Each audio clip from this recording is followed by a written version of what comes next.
Om Swastiastu. Sebelumnya minta maaf Bapak karena saya pakai pakaian adat soalnya sekarang hari ini berdepatan dengan hari raya Cempak Lanep juga.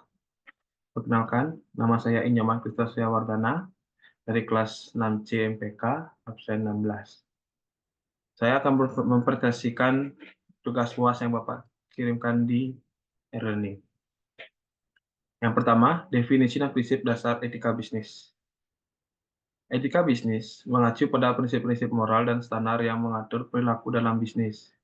Ini mencakup berbagai isu seperti kejujuran, keadilan, transparansi, dan tanggung jawab sosial. Etika bisnis penting untuk membangun kepercayaan antara perusahaan, karyawan, pelanggan, dan masyarakat luas. Selanjutnya, prinsip dasar etika bisnis. Yang pertama, integritas. Bertindak dengan jujur dan konsisten dalam semua tindakan bisnis. Yang kedua, transparansi.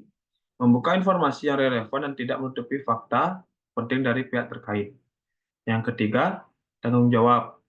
Bertanggung jawab atas tindakan dan keputusan yang diambil, serta dampaknya terhadap stakeholder.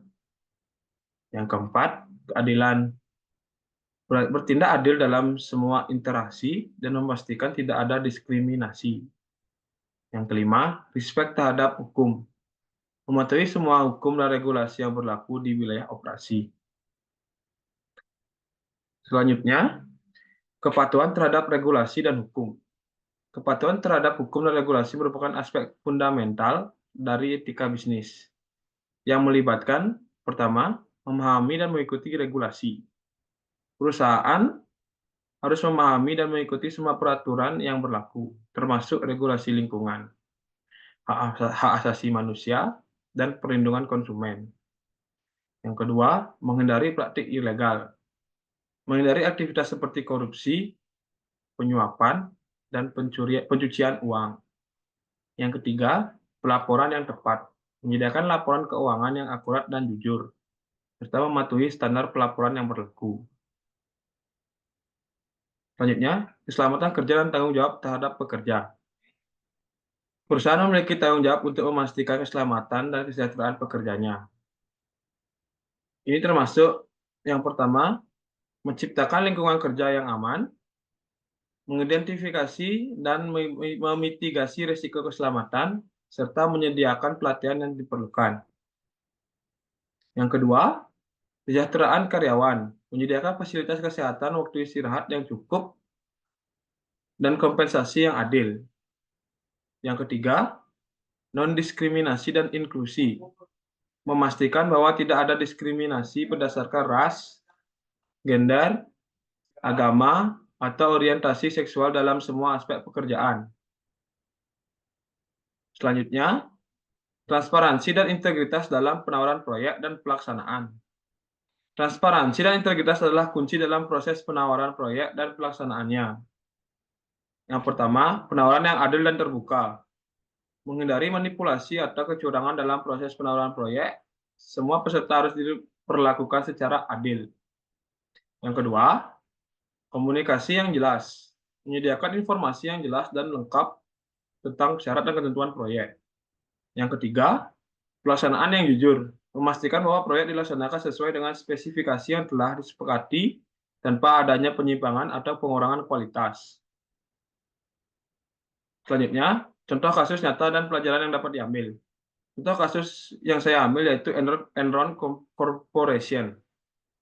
Enron Corporation, sebuah perusahaan energi di Amerika Serikat, terlibat dalam salah satu skandal keuangan terbesar dalam sejarah.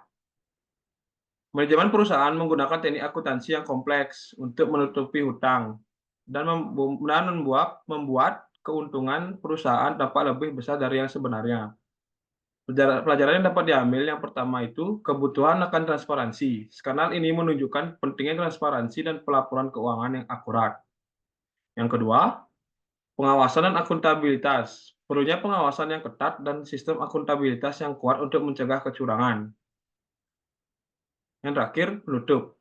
Etika bisnis bukan hanya tentang kepatuhan terhadap hukum, tetapi juga tentang membangun budaya kepercayaan dan integritas. Dengan menerapkan prinsip-prinsip ekonomi bisnis, etika bisnis, mohon maaf, perusahaan dapat menciptakan lingkungan kerja yang positif, meningkatkan reputasi, dan membangun hubungan jangka panjang dengan pelanggan dan stakeholder lainnya. Yang kedua, sebagai penutup, mari kita semua berkomitmen untuk menerapkan etika dalam setiap aspek pekerjaan kita sehari-hari. Dengan melakukan ini, kita tidak hanya akan membantu perusahaan mencapai kesuksesan, tetapi juga berkontribusi pada masyarakat yang lebih adil dan bertanggung jawab. Sekian presentasi dari saya. Bila ada salah kata atau hanya ada kekurangan, mohon dimaklumi. Terima kasih. Om Santi Santi Santi Om.